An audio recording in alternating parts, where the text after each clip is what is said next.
I want to tell you what happened with this shoe. It was a big L, but I got the shoe, so it doesn't matter, I guess.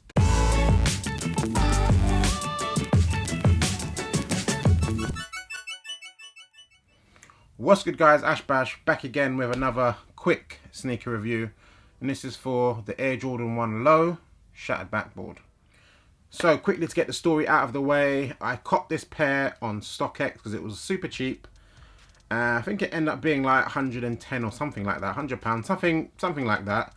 And I only copped it off there because Shattered Backboard is one of my favourite Jordan 1s that I'm never able to buy because they're super expensive now. And I didn't see anywhere advertising, coming out in the UK, so I figured, let me just get it off here. It's not that much money, why not? Literally 3 days after they arrived, they released in the UK, and they were easy to get. And they were like £80 or something retail. So, ouch. But I got the shoe. Let's get to the review. So the shoes come in your sort of standard Jordan 1 Low box that you get these days. Black and gold. Colour wise, it is white, black, starfish. I think that's the same colour blocking on the reverse Shattered Backboards. That's the only thing I've got to kind of compare it to anyways. And here is the shoe. Boom.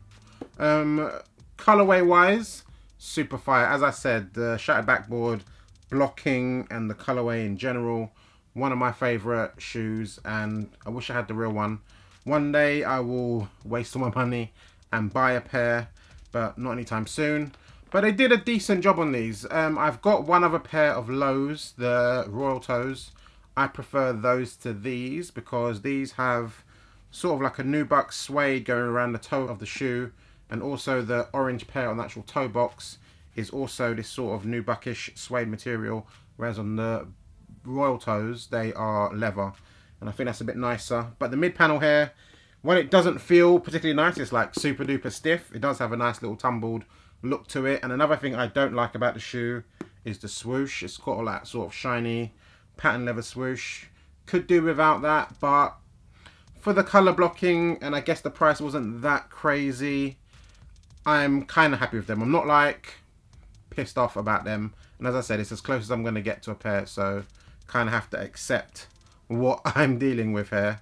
But yeah, back of the shoe, it has got the Air Jordan Wings logo at the back, and medial side exactly the same. Sole of the shoe is done in the orange starfish colorway, and it's not done in sail like you find on some of the Jordan 1s these days. It's done in like a pure white. Midsole here is also done in white as well. On the tongue has the Jumpman. This isn't like a... I'd love to know, if anyone does know, what is the difference between like the real Jordan 1 Lows and these Jordan 1 Lows, because the real Jordan 1 Lows come in like a Jordan 1 box, whereas these come in these sort of funny style boxes. They have the Jumpman on the tongue, the Nike Air.